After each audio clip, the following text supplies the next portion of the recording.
नमस्कार, आप देख रहे हैं यूपी विशेष और मैं हूं आपके साथ आयुष चतुरांश। चलिए शुरुआत करते हैं यूपी विशेष की। चीन से आयात की गई घटिया क्वालिटी की पीपीई किट में धांधली की खबर से अब हड़कंप मचा हुआ है। नतीजा, उत्तर प्रदेश में पीपीई का टेंडर टालना पड़ा है। अब मामले में सियासत तब और ज्यादा गर्मा गई जब सरकार ने पीपीई में गड़बड़ी वाली खबर लीक कैसे हुई इस पर जांच को बैठा दिया है और अब कांग्रेस से लेकर तमाम विपक्ष इस पर लामबंद हो गया है। कौन है खराब पीपीई किट का जिम्मेदार? टेस्टिंग किट में मुनाफाखोरों को क्या मिलेगी सजा? क्या पीपीई टेंडरिंग में सेट हो रहे थे चहेते? भ्रष्टाचार और कमीशनखोरी की आशंका से भरे ये सवाल हैं, जिसने रैपिड टेस्टिंग किट समेत पीपीई की टेंडरिंग को संदेह के दायरे में खड़ा कर दिया है।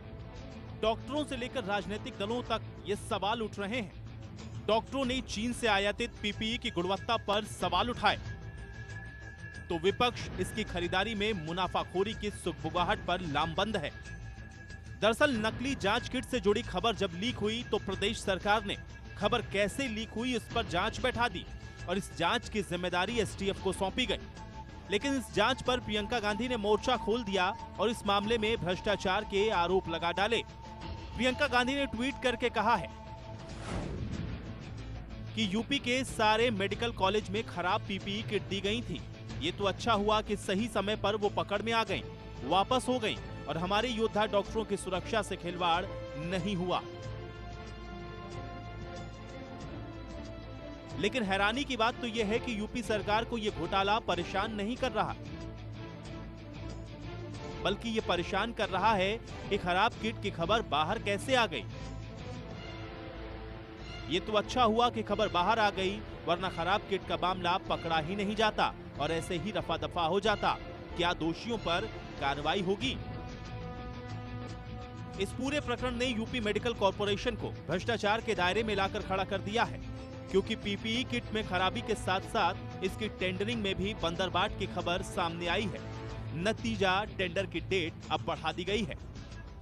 कोरोना जैसी महामारी को भी भ्रष्टाचारी और मुनाफाखोर एक अवसर के रूप में देख रहे हैं, क्योंकि यूपी की इस घटना के अलावा राष्ट्रीय स्तर पर चीन से खरीदी गई रैपिड टेस्टिंग किट में बड़े स्तर पर मुनाफाखोरी से हर तरफ हड़कंप मचा हुआ है। जानकारी के मुताबिक वितरक ने चीन से एक किट को 245 रुपए में खरीदा और इसे 600 रुपए में आईसीएमआर को बेच दिया।